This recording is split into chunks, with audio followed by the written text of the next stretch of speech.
The heat shimmer rising from the desert floor made it impossible to tell where earth ended and sky began, and Josephine Fletcher would have sworn she was already dead if not for the relentless thirst that kept her stumbling forward through the sand. She had been 3 days without water now, her lips cracked and bleeding, her tongue swollen in her mouth like a piece of dried leather. The stagecoach accident that had left her stranded in this God-forsaken stretch of Arizona territory seemed like it had happened in another lifetime, though it had only been 5 days ago. The driver and the other passengers had perished in the initial crash when the axle broke and sent them careening down a rocky embankment. Josephine had survived with nothing but bruises and a fierce determination to live, but that determination was fading with every torturous step. She was 22 years old and had been traveling from her family's farm in Missouri to meet her aunt in California, hoping to start a new life after her parents had died of fever the previous winter. The thought of dying out here in this wasteland, never having really lived at all, filled her with a rage that kept her moving when everything else told her to lie down and surrender. The sun beat down on her like a physical weight, and she pulled the tattered remains of her bonnet lower over her face, though it provided little relief. Her dark blue traveling dress was coated in dust and sand, the fabric torn in several places. She had long since discarded her petticoats, desperate to move more freely and shed any unnecessary weight. That was when she saw him, or thought she did. The figure of a man on horseback, wavering in the heat like a ghost. She blinked hard, certain it was a mirage, another cruel trick of her dying mind, but the figure remained, growing clearer as it approached. "Help," she tried to call out, but her voice was barely a whisper, her throat too dry to produce sound. The man was real. He sat astride a dusty brown horse, his wide-brimmed hat pulled low against the sun. As he drew closer, Josephine could make out more details. He was tall and lean, wearing a faded blue shirt and worn leather chaps. A gun belt hung at his hip, and a bedroll was tied behind his saddle.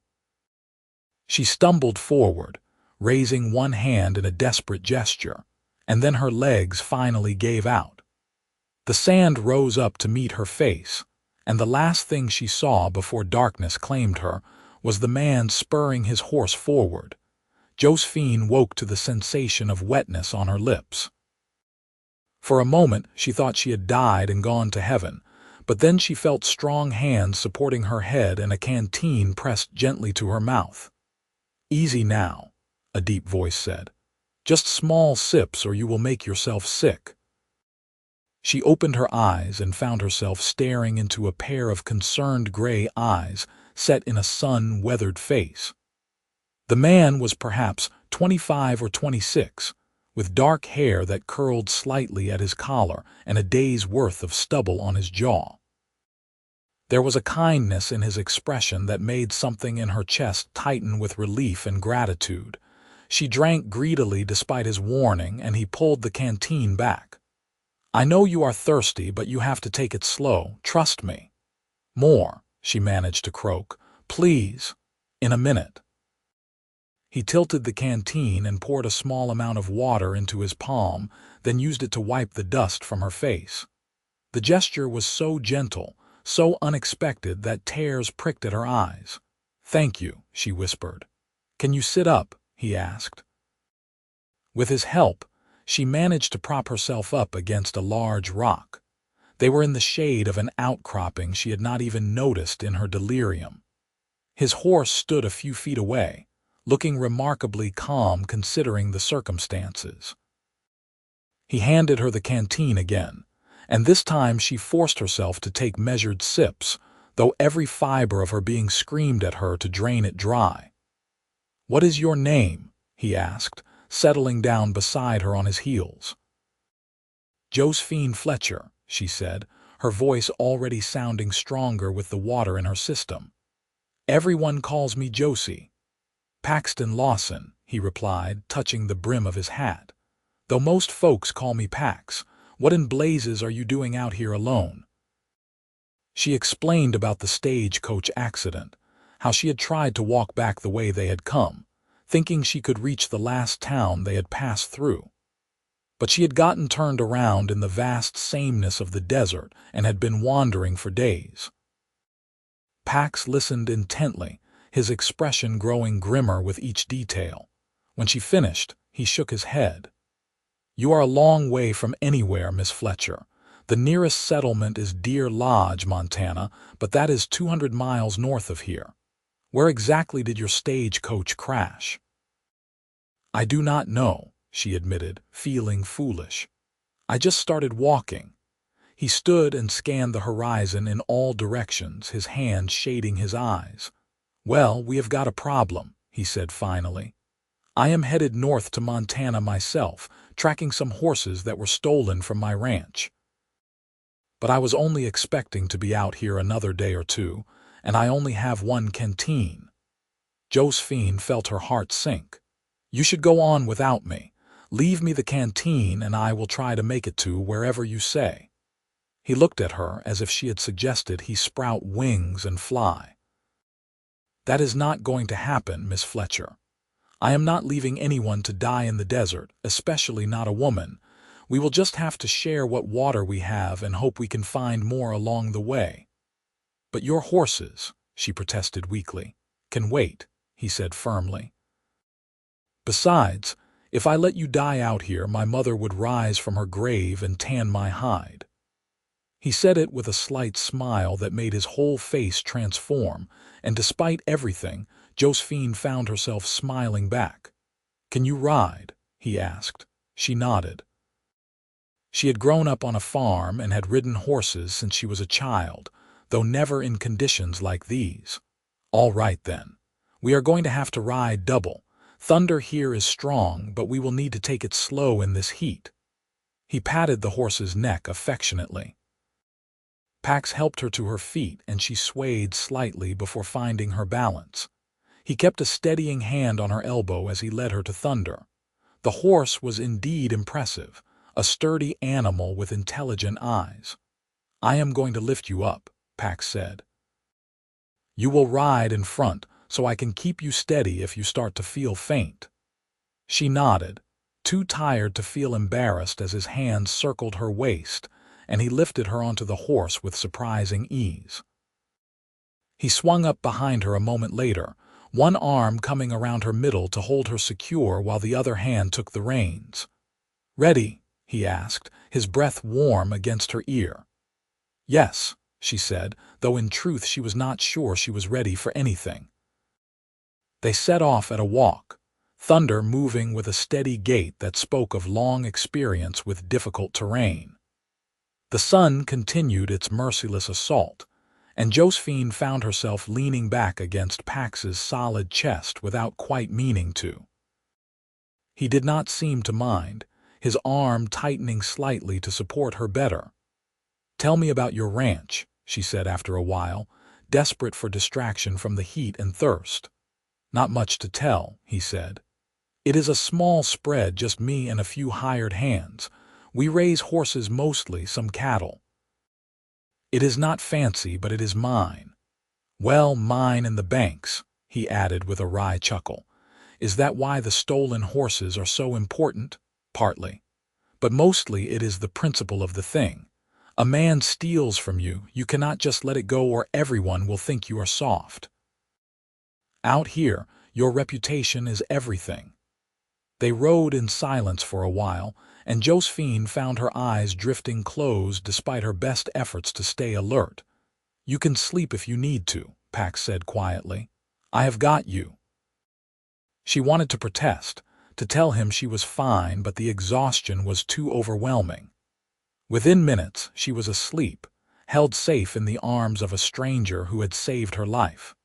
When she woke, the sun was lower in the sky, painting everything in shades of orange and gold. Pax had stopped Thunder near a cluster of rocks, and as Josephine stirred, he helped her down from the horse. We will make camp here for the night, he said. No sense trying to travel in the dark. Josephine looked around at the barren landscape. Is there water nearby? His expression was grim.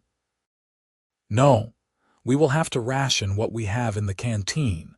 But tomorrow we should reach a creek I know of, assuming it has not dried up in this heat. She felt a flutter of fear in her chest but pushed it down. Pax had saved her once already. She had to trust that he knew what he was doing. As the sun set, and the temperature dropped from unbearable to merely oppressive, Pax built a small fire and produced some dried beef and hardtack from his saddlebags. It was not much, but to Josephine it tasted like a feast. They shared the food in comfortable silence, passing the canteen back and forth. Josephine was acutely aware of how little water remained, maybe a quarter of the container at most. "Tell me about Missouri," Pax said as they sat by the fire. "What was your family's farm like?" Josephine found herself talking about her childhood, about her parents and the small farm where she had grown up. She talked about the wheat fields and the apple orchard, about her mother's garden and her father's workshop, where he had built furniture in the winter months. She talked about how fever had taken them both within days of each other, leaving her alone at 21 with a failing farm and debts she could not pay. "That is why I was going to California," she finished. "My aunt wrote and said she could find me work as a teacher in Sacramento." It seemed like a fresh start. Pax listened without interruption, his gray eyes reflecting the firelight. When she finished, he was quiet for a long moment. "I am sorry about your parents," he said finally. "I lost mine too. My father to a horse kick when I was 16, my mother to pneumonia 3 years ago. I know what it is like to feel alone in the world." There was something in his voice, a vulnerability that made Josephine see him differently. He was not just the confident cowboy who had saved her life. He was a man who had known loss and loneliness, who understood what it meant to keep going when everything felt hopeless. "You have any siblings?" she asked. He shook his head. "Just me. That is why I bought the ranch, I suppose. Needed something to call my own, something to work for." "It must be hard, running it by yourself." "I manage. Got a couple of good men working for me. Jake has been with me since the beginning, and Tom just signed on last spring. They are out searching another area for the stolen horses while I cover this territory." As the night deepened, and the stars emerged in brilliant profusion across the black sky, Josephine felt something shifting inside her. This man, this stranger, had risked his own safety and supplies to help her. He had not hesitated, had not asked for anything in return. In her experience, such kindness was rare. "You should get some sleep," Pax said, spreading out his bedroll near the fire. "We have a long day ahead of us tomorrow." "Where will you sleep?" she asked. "Right here by the fire. You take the bedroll." "I cannot take your bed," she protested. "You can and you will," he said firmly but not unkindly. "I have slept on the ground plenty of times. Besides, you need the rest more than I do." She wanted to argue further, but exhaustion was pulling at her again. She lay down on the bedroll, which still held the faint warmth of Thunder's body and smelled of leather and sage. Pax settled himself on the other side of the fire, his back against a rock, his rifle across his lap. "Pax," she said into the darkness. "Yes, thank you for everything." "Get some sleep, Josie." She closed her eyes and drifted off with the sound of the desert night surrounding her and the knowledge that someone was watching over her. The next morning dawned clear and already hot. Josephine woke to find Pax checking Thunder's hooves and speaking to the horse in low, soothing tones. She sat up, every muscle in her body protesting, and ran her fingers through her tangled hair. Pax looked over and gave her a small smile. "Morning. How are you feeling?" "Like I was dragged behind a wagon," she admitted. "That sounds about right." He walked over and handed her the canteen. "Finish it. We should reach the creek by midday if we make good time." She looked at the small amount of water remaining and then at him. "What about you? I will be fine." "Drink."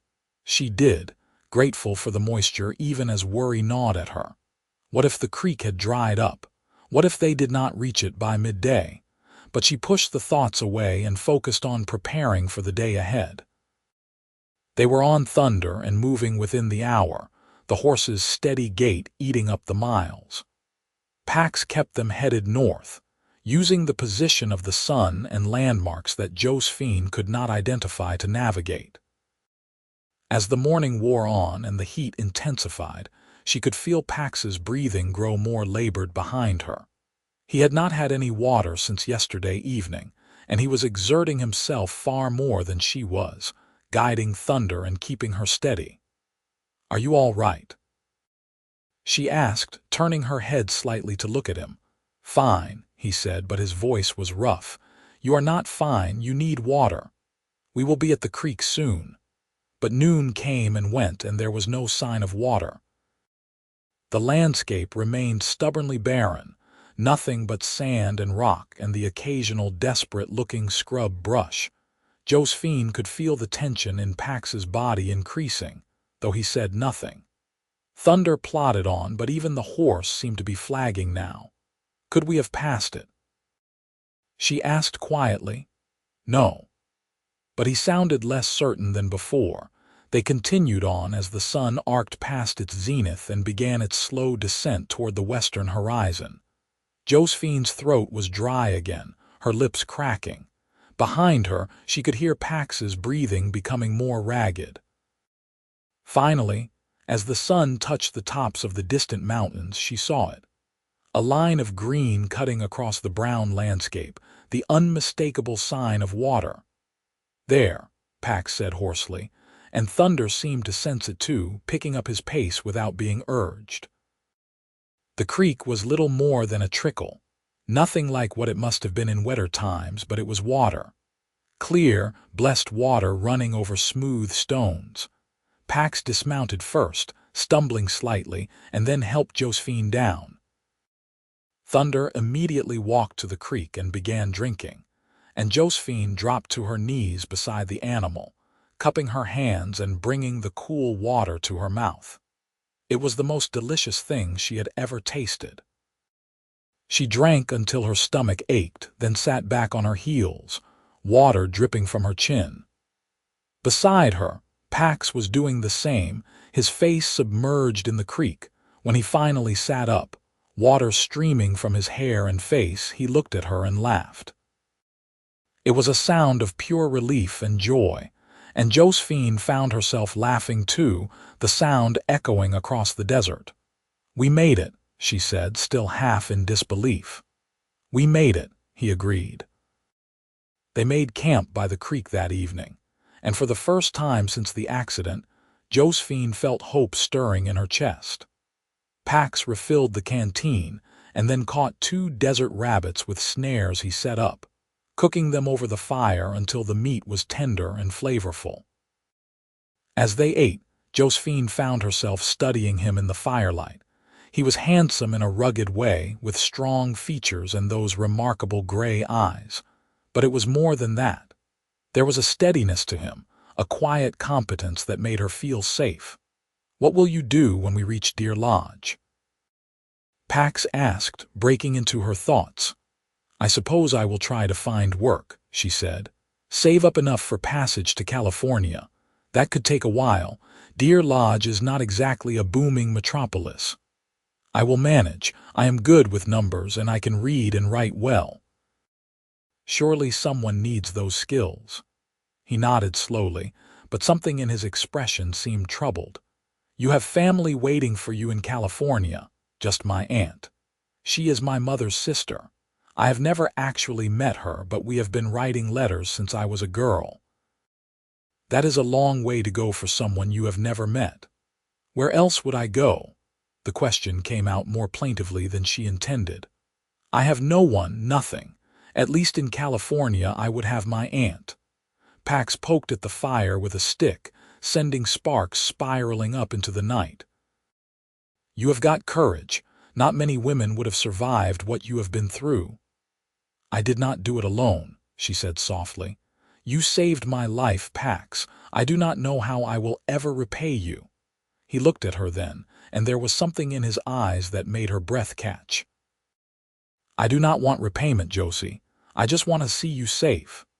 They held each other's gaze for a long moment, and Josephine felt something pass between them, some unspoken understanding or connection. Then Pax looked away, clearing his throat. "We should get some rest. We still have days of travel ahead of us." That night, as Josephine lay in the bedroll listening to the gentle gurgle of the creek, she found herself thinking about Pax in ways that had nothing to do with gratitude. She thought about the strength in his arms as he had lifted her onto Thunder, the gentleness in his hands as he had helped her drink. She thought about his laugh by the creek and the way his eyes crinkled at the corners when he smiled. She barely knew him, she reminded herself.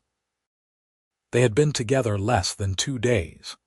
But out here in the wilderness, stripped of all the usual social conventions and pretenses, she felt like she knew him in ways that went deeper than time. The journey north continued over the following days, and with water more readily available now that they were following the creek, the trip became less desperate and more comfortable. They fell into an easy rhythm, talking as they rode, sharing stories about their lives. Josephine learned that Pax had grown up in Texas, the son of a rancher who had lost everything in the war. He had drifted for years, working various jobs before settling in Montana and buying his own spread with money he had saved. "Why Montana?" she asked. "It is beautiful country," he said. "Harsh, but beautiful. Mountains and forests and valleys that take your breath away. And there is space, you know, room to build something without feeling like you are crowding someone else." She heard the longing in his voice and understood it. He wanted to belong somewhere, to put down roots and create a legacy. It was not so different from what she wanted, really. On the 3rd day of their journey along the creek, Pax spotted signs of other travelers, horse tracks and the remains of a fire that was only a day or 2 old. "Could be anyone," he said, studying the tracks. "Miners, trappers, maybe a family heading west. Or the men who stole your horses," Josephine suggested, his expression hardened. "Maybe. The tracks are heading northwest, which is the direction I would expect them to go if they were trying to sell the horses in Idaho. Are you going to follow them?" He looked at her, then at the tracks, then back at her. "No, my priority is getting you to safety. The horses can wait." "Pax, I do not want to be the reason you lose your stock. Those horses are your livelihood." "You are a person," he said firmly. "They are animals. There is no comparison." But she could see the conflict in his eyes, the war between duty and desire. Those horses represented more than just money to him. They represented his independence, his ability to keep his ranch running. "What if we follow the tracks together?" she suggested. "Just to see where they laid. If it is the horse thieves, maybe there is something we can do." "Absolutely not. It is too dangerous. And leaving me alone by this creek while you go investigate would be safer." She raised her eyebrows. "At least together we can watch out for each other." He studied her for a long moment, and she could practically see him weighing the options. Finally, he sighed. "All right. But at the first sign of trouble, you do exactly what I say." "Understood." "Understood." They changed course, following the tracks northwest. The terrain began to change, becoming rockier and more mountainous. The creek they had been following split off, and they were forced to rely on the canteen again, though they refilled it whenever they found water. 2 days into their new course, they spotted smoke on the horizon. Pax rained Thunder to a stop and studied it carefully. "Could be a camp," he said. "Could be nothing. Should we investigate? We will get closer and scout it out, but carefully." They approached at an angle, using the rocks and scrubby trees for cover. As they drew nearer, Josephine could make out voices and the whinny of horses. Lots of horses. Pax dismounted and helped her down, then led Thunder behind a large boulder. "Stay here with him," he whispered. "I am going to get a closer look." "Be careful," she said, surprising herself by reaching out and grasping his arm. He covered her hand with his own, the gesture quick but meaningful. "I will." She watched him disappear into the rocks, moving with a silence that spoke of long practice. Minutes ticked by, feeling like hours. Thunder shifted restlessly beside her, and she stroked his neck as much to calm herself as the horse. When Pax finally returned, his expression was grim. "It is them. 4 men and about 20 horses, including my 6. They have set up camp in a box canyon just ahead. What are we going to do? We are not going to do anything. I am going to wait until dark and then try to separate my horses from the herd. With luck, I can do it without confrontation. And if you cannot," he touched the gun at his hip, "then I will do what needs to be done, but I am hoping it does not come to that."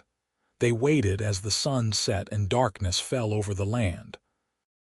Pax checked his gun and rifle, his movements calm and methodical.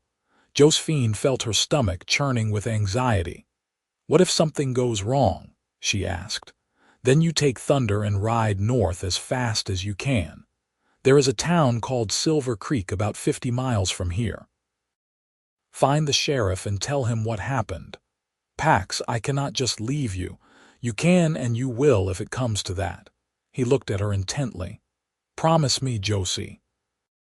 She wanted to refuse, wanted to tell him she would not abandon him, but she saw the determination in his eyes and knew he would not budge. "I promise." He nodded, satisfied, and then did something that shocked her. He leaned forward and pressed a quick kiss to her forehead.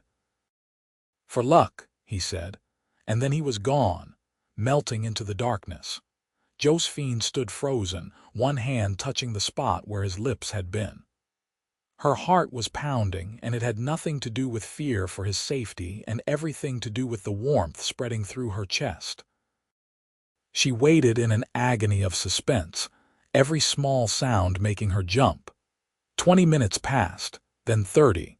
Just when she was sure something had gone wrong, she heard a low whistle from the darkness. Pax emerged leading 6 horses, his own distinctive Palomino mare among them. "Got them," he said with a grin. They were so busy playing cards and drinking they did not even notice.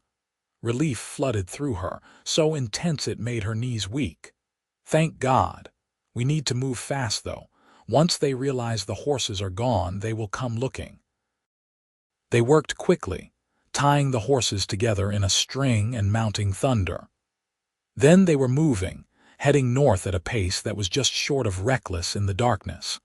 They rode hard for hours, only stopping when the horses were too exhausted to continue. Pax found a sheltered spot in a ravine and they made a cold camp, not daring to light a fire. As they settled down to rest, Josephine found herself shaking, the delayed reaction to the danger finally hitting her. "Hey," Pax said softly, moving closer. "It is all right. We made it." "I was so afraid something would happen to you," she admitted. "I am fine, see, not a scratch." He held out his hands as if to prove it. She grabbed one of his hands without thinking, needing the reassurance of his solid warmth.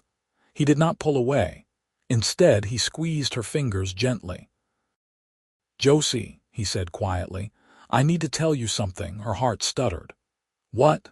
"These past days with you, they have meant something to me. More than they probably should, given the circumstances, but I cannot help how I feel." He paused, seeming to gather his courage. "I care about you. Not just as someone I rescued, but as a woman, as Josie." She stared at him, her mind reeling. "I care about you too," she whispered. "I have been trying not to, telling myself it is just gratitude or the danger making me feel things that are not real. But it is real, is it not? What I feel when I look at you." "God, I hope so," he said. And then he was kissing her, really kissing her this time, his lips warm and firm against hers. Josephine melted into the kiss. her free hand coming up to cup his jaw. It felt like the most natural thing in the world, like something she had been waiting for her entire life without knowing it. When they finally broke apart, both breathing hard, Pax rested his forehead against hers. "I am probably a fool for this," he said. "You are headed to California and I have got a ranch in Montana. There is no future for us." "Then maybe I do not go to California," she heard herself say. He pulled back to look at her, his eyes searching her face. "You would give up your plans, your aunt, for me?" "For something that has only been a handful of days. My aunt is a woman I have never met. My plans were born out of desperation, not desire. But you," she touched his face, "you are real. What I feel for you is real. And out here, where everything is stripped down to what matters, I know what I want. I want you, Pax. I want to see what we could build together." He kissed her again, deeper this time, with a passion that made her toes curl. When they came up for air, he was smiling. "My ranch is not much," he warned, "and life there is hard work. I know hard work. I grew up on a farm, remember? It is remote. You will not have fancy stores or social gatherings. I will have you. That is enough," he laughed, the sound full of joy and disbelief. "How did I get so lucky? I thought I was just rescuing a woman from the desert, and instead I found everything I have been looking for." They held each other as the night deepened around them, making whispered plans for the future. Pax told her about his ranch, the house he had built with his own hands, the land he was slowly improving. Josephine told him about her dreams of building something lasting, of having a family and a home that was truly hers. "We will have to get married properly once we reach Deer Lodge," Pax said. "I will not have people talking about you." "Is that a proposal?" she asked, trying not to smile too widely. "I suppose it is. Josie Fletcher, will you marry me? Will you take a chance on a cowboy with more dreams than money and make him the happiest man in Montana?" "Yes," she said without hesitation. "Yes, absolutely yes." They kissed again, sealing the promise, and then settled down to sleep in each other's arms, the string of recovered horses grazing peacefully nearby. The next morning they continued north with renewed purpose. They were not just traveling to safety now. They were traveling toward their future together. The landscape continued to change as they went north, becoming greener and more mountainous. They crossed into Montana territory after another 3 days of travel, and Pax pointed out landmarks he recognized. "We are getting close to my land," he said. "Another 2 days and we will be home." Home. The word sent a thrill through Josephine. She was going home with the man she loved. They reached Deer Lodge on a warm afternoon in late July of 1882. The town was small but bustling, with a main street lined with shops and businesses. People stopped to stare as they rode through, a trail-worn cowboy and a dusty woman leading a string of horses. Pax headed straight for the church, a modest white building at the edge of town. The pastor, a kindly man named Reverend Hughes, agreed to marry them that very day once Pax explained the situation. "Though I must say, this is rather irregular," the Reverend said, looking between them. "You are certain about this, Miss Fletcher? You have only known this man for a short time." "I have never been more certain of anything," Josephine said firmly, taking Pax's hand. The Reverend married them in the small church with his wife as witness, and Josephine became Mrs. Paxton Lawson as the afternoon sun streamed through the windows. After the ceremony, they secured the horses at the livery and got rooms at the town's only hotel, 2 rooms to maintain propriety until they reached the ranch. Josephine used the opportunity to have her first real bath in weeks, scrubbing away the layers of trail dust and dirt. When she finally emerged, clean and wearing a simple dress she had purchased at the general store, Pax was waiting in the hallway. His reaction when he saw her made her blush. "You are beautiful," he said simply. I mean, I knew you were, but seeing you like this, clean and smiling, you are the most beautiful woman I have ever seen." They had dinner at the hotel restaurant, a simple meal of steak and potatoes that tasted like luxury after days of trail food.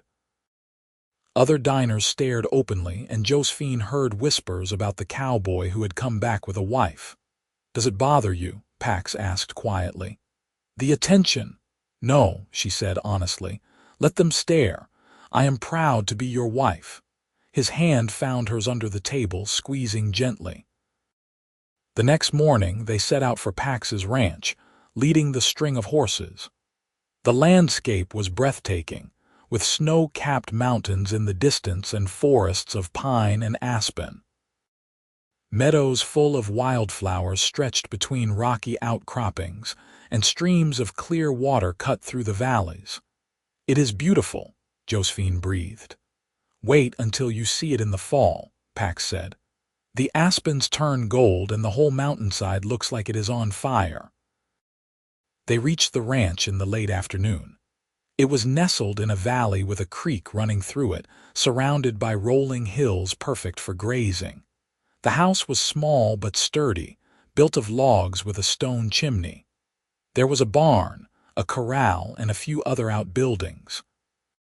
Two men came out of the barn as they approached, their faces lighting up when they saw Pax and the horses. "Boss, you got them back." The younger one, who could not have been more than 20, jogged over. "This must be Tom," Josephine thought. "I did," Pax confirmed, dismounting. "And I brought home something even more valuable." He helped Josephine down and put his arm around her waist. "Boys, this is my wife, Josephine. Josie, this is Tom, and that older fellow is Jake." Jake, a grizzled man in his 50s, raised his eyebrows. "Wife? When did you have time to get a wife?" Pax laughed and explained, giving an abbreviated version of their adventure. Both men seemed stunned but pleased, offering congratulations and shaking Josephine's hand warmly. "Welcome to the ranch, Mrs. Lawson," Jake said with a grin. "It will be nice to have a woman's touch around here." That evening, as Tom and Jake settled the recovered horses and got them fed, Pax showed Josephine through the house. It was simple but well built, with a main room that served as kitchen and living area, a separate bedroom, and a small loft. "I know it is not much," Pax said, sounding almost apologetic. "It is perfect," Josephine said, and meant it. The house was clean and well-maintained, with furniture that Pax had clearly built himself. There were curtains on the windows and a colorful quilt on the bed, likely made by his mother. "That was hers," Pax confirmed, seeing where she was looking.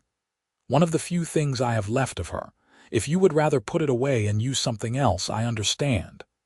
"No," Josephine said, running her hand over the beautiful stitching. "It stays. It is lovely." That night, they consummated their marriage in the small bedroom, coming together with a tenderness and passion that left them both breathless.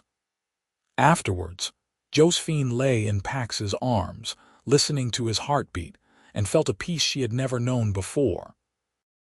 "I love you," she whispered into the darkness. "I love you too," he replied, kissing the top of her head.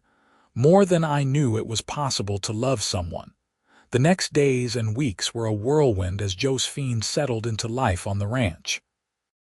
She threw herself into making the house a home, sewing new curtains and cushions, planting a vegetable garden, and learning the routines of ranch life. She helped Pax and the men with the horses, surprising them with her skill in the saddle. She learned to rope and brand, to doctor injured animals, and to keep the books for the ranch operation. "You are a natural," Pax said one evening as they sat on the porch watching the sunset. "I keep thinking I am going to wake up and discover this was all a dream." "If it is, then we are both having the same dream," she replied, leaning against his shoulder. As summer turned to fall, just as Pax had promised, the aspens turned gold and the mountains became a riot of color. The ranch was thriving, the horses healthy and strong. Pax sold several to a buyer from Billings, bringing in much-needed income. In September, Josephine realized she was pregnant. She told Pax one evening after dinner, watching his face carefully for his reaction. He was silent for a moment, and then he let out a whoop of joy and swept her up in his arms, spinning her around until she was laughing and begging him to put her down. "We are going to have a baby," he kept saying, as if he could not quite believe it. "We are going to be parents. Are you happy?" She asked, though the answer was written all over his face. "Happy, Josie, I am beyond happy. I am blessed. Blessed to have found you, blessed to have this life with you, blessed to be starting a family with you." He knelt down and pressed a gentle kiss to her still flat stomach, and Josephine felt tears prick her eyes at the tenderness of the gesture. Winter came to Montana with a vengeance, bringing deep snow and bitter cold. But the house was warm and tight, and they had plenty of supplies laid in. Josephine spent the long winter evenings sewing baby clothes while Pax carved a cradle from pine wood. Jake and Tom became like family, often joining them for meals and cards by the fire. Jake taught Josephine to make his famous biscuits, and Tom, who had a surprisingly good singing voice, entertained them with songs. In March, during a late winter storm, Josephine went into labor. Pax rode through the blizzard to fetch the doctor from Deer Lodge, nearly freezing in the process, while Jake's wife, Martha, who lived on a neighboring ranch, came to attend to Josephine. The labor was long and difficult, and there were moments when Pax, pacing in the main room, feared he might lose both his wife and child. But Josephine was strong, stronger than anyone had given her credit for, and just after dawn, she delivered a healthy baby boy. Pax wept when Martha brought the baby to him, this tiny perfect person who was half him and half Josie. When he was finally allowed into the bedroom, he found Josephine exhausted but radiant, cradling their son. "He is beautiful," Pax said, sitting carefully on the edge of the bed. "You are beautiful. You are both the most beautiful things I have ever seen." "What should we name him?"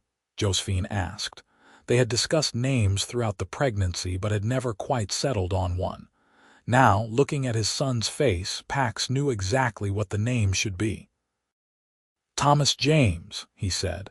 "After my father, if that is all right with you." "Thomas James Lawson," Josephine said, testing the name. "It is perfect." They spent that day in a cocoon of new family bliss, marveling over tiny fingers and toes, breathing in the sweet baby smell. Pax could barely contain his joy, sitting beside the bed and staring at his wife and son as if they might disappear if he looked away. Spring arrived, bringing new life to the ranch. The snow melted, wildflowers bloomed, and foals were born to their mares. Josephine recovered quickly from the birth and was soon back to helping with the ranch work. Baby Thomas strapped to her back in a carrier Pax had fashioned. One warm evening in May, nearly a year after their fateful meeting in the desert, they sat on the porch watching Thomas play on a blanket spread on the grass. He was 2 months old and had just discovered his hands, staring at them with intense fascination. "Do you ever think about what would have happened if I had not come along that day?" Pax asked, taking Josephine's hand. "Sometimes," she admitted, "but not often. It is too terrible to contemplate." "I think about it more than I should," he said quietly. "I think about how easily I could have taken a different route or left a day earlier or later, how I almost missed the chance to find you. But you did not," she said firmly. "You found me, you saved me, and now we have this life together. That is all that matters." He turned to her, his gray eyes serious. "I need you to know something, Josie. That moment when I gave you the last of my water before we found the creek, I would do it again, 1,000 times over. Your life is worth more than mine, more than anything." "Do not say that," she protested. "Your life is just as valuable. Not to me. You are my world, you and Thomas. Everything I do, everything I build, it is for you too." She leaned in and kissed him softly. "And you are ours. We are a family, Pax. We face everything together, we share everything together." That is what those vows we took meant. He smiled, the expression transforming his weathered face. "I love you, Mrs. Lawson. I love you too, Mr. Lawson." As the years passed, their family grew. Josephine gave birth to a daughter they named Sarah in 1884, and another son they called William in 1886. The ranch prospered, expanding to include more land and more horses. They built additions onto the house, adding rooms for the growing family. Tom eventually left to start his own spread, but he remained a close friend, visiting often. Jake became like a grandfather to the children, teaching them to ride and rope as they grew. Josephine sometimes wrote letters to her aunt in California, explaining what had happened and why she had never arrived. Her aunt wrote back with understanding and happiness that Josephine had found such a good life. The children grew strong and healthy, learning the ways of ranch life from both their parents. Thomas, serious and studious like his mother, showed a talent for working with horses. Sarah was bold and fearless, often giving her parents heart attacks with her climbing adventures. William was the baby, sweet-natured and quick to laugh. On their 10th wedding anniversary, Pax took Josephine on a trip, leaving the children with Jake and his wife. They rode south, retracing part of the journey they had made together all those years ago. When they reached the area where they had first met, Pax stopped Thunder, who was now old but still strong, and helped Josephine down. "Do you remember?" he asked, looking out over the desert that stretched before them. "I remember being certain I was going to die," she said. "I remember seeing you and thinking you were a mirage. I remember the kindness in your eyes when you gave me that water. I remember thinking you were the bravest woman I had ever seen," he said. "Still are." They stood in silence for a moment, contemplating the twists of fate that had brought them to that exact place at that exact time. "Thank you," Josephine said quietly. "For what? For not riding past. For choosing me over your horses. For building this life with me. Josie, you have given me everything I never knew I wanted. I should be thanking you. You took a chance on a dusty cowboy with nothing but a dream and a small ranch. You could have gone to California, could have had an easier life. Easier, maybe, but not better, never better." She turned to face him fully. "You are my great adventure, Paxton Lawson. Every day with you is better than the last." He kissed her there in the desert where their story began, the sun setting over the mountains in the distance, painting the sky in shades of orange and pink and gold. When they returned home, they found the children bursting with excitement about a surprise they had prepared. Led by Thomas, now 10 years old, they had cleaned the entire house and prepared a special dinner, with considerable help from Martha. "For your anniversary," Thomas explained proudly, pulling out chairs for his parents at the table. Pax and Josephine exchanged glances, their hearts full to bursting with love for these children they had created together. After dinner, as the children played and argued and laughed in the other room, Pax pulled Josephine into his arms for a dance, humming a tune they both remembered from their wedding day. "This is what matters," he said as they swayed together. "This family, this life we have built. You gave me this, Josie. You gave me everything." "We gave it to each other," she corrected. "That day in the desert, when you gave me the last of your water, you gave me life. But I gave you something too. I gave you my trust, my faith, my heart. And together we built this." The years continued to pass, bringing both joys and challenges. There were hard winters when they wondered if they would make it through, summers of drought when water was scarce. But they faced it all together, their love only growing stronger with each trial. When Thomas turned 18 in 1901, he announced his intention to go to the Territorial University in Missoula to study veterinary medicine. Pax was proud but concerned about the cost. "I have some money saved," Thomas said, "and I can work while I study." "No," Pax said firmly. "Your mother and I will pay for your education. That is what parents do." They scraped together the tuition, making sacrifices but never regretting it. Thomas excelled in his studies, returning home during breaks to help on the ranch and to share everything he was learning. Sarah, at 17, fell in love with the son of a neighboring rancher, a good young man named Daniel Wright.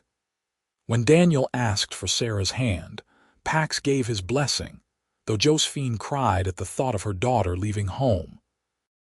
"She is not going far," Pax reminded her, holding her as she wept. "The Wright Ranch is only 5 miles away. We will see her often." Sarah's wedding was a joyous affair, held at the ranch on a beautiful June day in 1902. The whole community turned out, and Josephine had never seen her daughter look more beautiful or more happy. William, now 16, showed no interest in leaving. He loved the ranch and announced his intention to stay and help run it. Pax could not have been more pleased, knowing the ranch would remain in the family. In 1903, Montana became a state, and the entire territory celebrated. Pax and Josephine attended the celebrations in Deer Lodge, now a bustling town much larger than when they had first arrived. "Can you believe it has been over 20 years?" Josephine said as they walked down the main street, now paved and lined with electric lights. "Sometimes it feels like yesterday," Pax replied. "Sometimes it feels like a whole lifetime."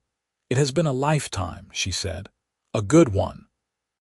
Thomas returned from university in 1905 with his degree and his own surprising news. He had fallen in love with a fellow student, a young woman named Alice who wanted to be a teacher. They were married in a small ceremony in Missoula, and Thomas set up his veterinary practice in Deer Lodge, serving ranchers throughout the area. "My son, the doctor," Pax said with pride, introducing Thomas to everyone he met. Sarah gave them their first grandchild in 1904, a little girl named Josephine after her grandmother. Josephine wept when she held her namesake for the first time, overcome with emotion at this continuation of the family line. More grandchildren followed. Sarah had 3 more, Thomas and Alice had 2, and William eventually married a sweet girl from town named Emma, and they had 4 children of their own. The ranch house was constantly full of noise and laughter as grandchildren visited, played, and grew. Pax built swings in the trees and a tire swing over the creek. He taught the grandchildren to ride, just as he had taught his own children. On quiet evenings, when the grandchildren had been put to bed and the house was finally silent, Pax and Josephine would sit on the porch they had sat on so many times before, watching the stars emerge. "No regrets?" Pax asked one such evening. It was a question he had asked many times over the years. "Not a single one," Josephine always replied, and she meant it. As they grew older, the pace of ranch work became harder to maintain. William took over more and more of the daily operations, while Pax transitioned into an advisory role. Thomas's veterinary practice thrived, and he was able to help support his parents financially when needed. In the summer of 1925, Pax and Josephine celebrated their 43rd wedding anniversary. The entire family gathered at the ranch for a massive celebration, with children and grandchildren, and even a few great-grandchildren filling every corner of the property. Pax, now 68 but still strong, stood up to make a toast. 43 years ago, I was a cowboy chasing stolen horses through the desert. I did not know that I was about to find the greatest treasure of my life." He looked at Josephine, his eyes as full of love as they had been on their wedding day. "Josie, you have made every day of the last 4 decades an adventure. You have given me children, grandchildren, a legacy, and a love that has sustained me through everything. I thank God every day for that moment when I found you in the desert." Josephine stood, taking his hand. "And I thank God for the man who did not hesitate, who shared his last drop of water with a stranger, who saw value in saving a life even at cost to himself. Everything good in my life stems from that moment of kindness. You saved me in more ways than you will ever know." Paxton Lawson. The family cheered and clapped, and Pax kissed his wife to hoots and hollers from the grandchildren. As the party continued around them, Pax and Josephine slipped away to their favorite spot by the creek. The water still ran clear and cold, just as it had when they had first come to this land. "I have been thinking," Pax said as they sat on the bank, "about that canteen, the one we shared. I still have it, you know. It is in the barn, hanging on a nail." "I know," Josephine said. "I see it every time I go in there. I think we should give it to William. Pass it down as a family heirloom, along with the story of how we met." "That is a beautiful idea," Josephine agreed. "So our children and their children never forget what brought us together." "Love," Pax said simply. "Love and a lot of luck. More than luck, fate maybe, or divine intervention. Whatever you want to call it, we were meant to find each other." They sat in comfortable silence, watching the water flow past, thinking about all the years that had brought them to this moment. The struggles and triumphs, the joys and sorrows, the ordinary and extraordinary moments that made up a life. "If you could go back," Pax said slowly, "knowing everything that would happen, all the hard times as well as the good, would you still choose this? Choose me?" Josephine did not hesitate. "Every single time. In every possible life, I would choose you." He gathered her into his arms, and they held each other as the sun set over the mountains and the sound of their family's laughter drifted down from the house. The years that followed were gentler, slower. Pax's health began to decline, his joints stiff with arthritis, his breath coming shorter. Josephine developed cataracts that clouded her vision, though she refused to complain. But they were happy, surrounded by family and living in the house they had built together. They spent their days in quiet contentment, sharing meals, reminiscing about the past, and watching their grandchildren grow. In the spring of 1932, Pax fell ill with pneumonia. Despite the best efforts of Thomas and the doctors from Deer Lodge, he grew weaker. On a soft April evening, with Josephine holding his hand and his children gathered around, Paxton Lawson passed away at the age of 75. Josephine was devastated but refused to crumble. She had lost her partner, her great love, but she still had her children and grandchildren who needed her. She continued to live at the ranch, cared for by William and Emma, spending her days tending her garden and telling stories to the great-grandchildren about their grandfather. She lived another 5 years, her mind sharp even as her body grew frail. She spoke often of Pax, keeping his memory alive for the younger generations. She showed them the canteen, now a treasured family heirloom, and told them the story of 2 strangers who crossed the desert and found love. On a warm summer evening in 1937, Josephine passed away peacefully in her sleep at the age of 77. She was buried next to Pax in the small cemetery in Deer Lodge, their headstones side by side overlooking the valley they had loved. At her funeral, Thomas stood to give the eulogy. He held up the old canteen, dented and worn from years of use and display. "This canteen represents everything my parents were to each other," he said. "My father gave my mother the last of his water when he found her dying in the desert. He put her life above his own comfort, above his own safety. And my mother repaid that kindness by giving him a lifetime of love, by building a family and a home with him, by standing beside him through 50 years of marriage. They showed all of us what real love looks like. It is sacrifice and partnership. It is choosing each other every single day, even when it is hard. It is building something together that lasts beyond your own lifetime. He paused, looking at the assembled family, at children and grandchildren and great-grandchildren, at the legacy Pax and Josephine had created. They crossed a desert together with nothing but one canteen and their growing love for each other, and from that desperate beginning, they built this. He gestured to encompass everyone present. All of us. We exist because of a cowboy's kindness and a young woman's courage.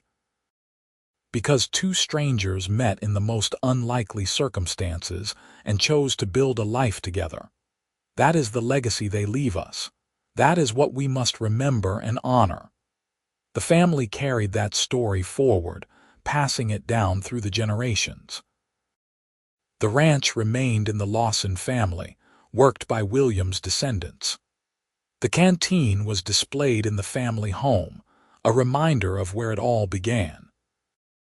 And in Deer Lodge, on summer evenings when the sun set over the mountains and painted the sky in shades of gold, people would sometimes tell the story of Paxton Lawson and Josephine Fletcher, the cowboy and the woman he saved, who built a love that lasted a lifetime and beyond.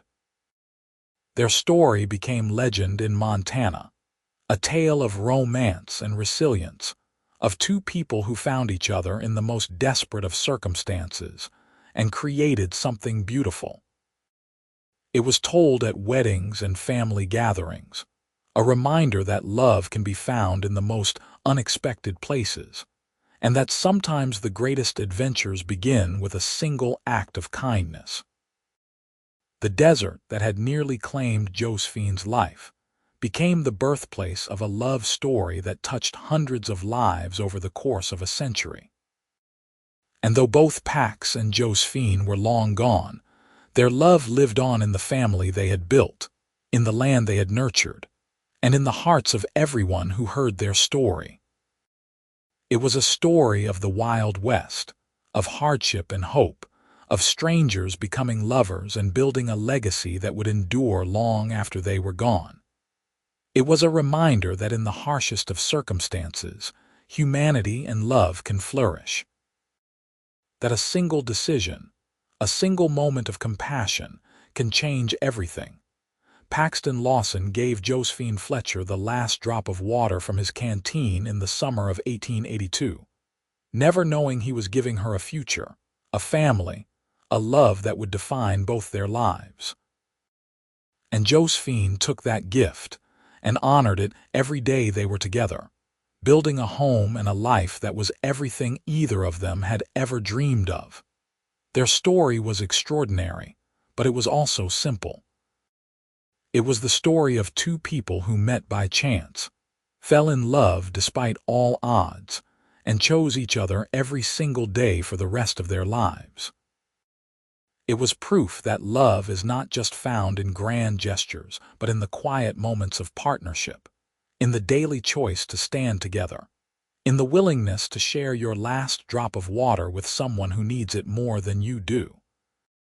And in the end, that was the truest legacy of Paxton and Josephine Lawson. Not just the family they created or the ranch they built, but the example they set of what love should be. Selfless, enduring, brave, and true. A love that began in a desert and bloomed into something that would outlive them both, touching lives they would never know, inspiring hearts they would never meet. Their love story began with one canteen and ended with a legacy that would last forever. And in that, they achieved the kind of immortality that everyone hopes for but few attain. They lived, they loved, and they left the world better than they found it. What more could anyone ask?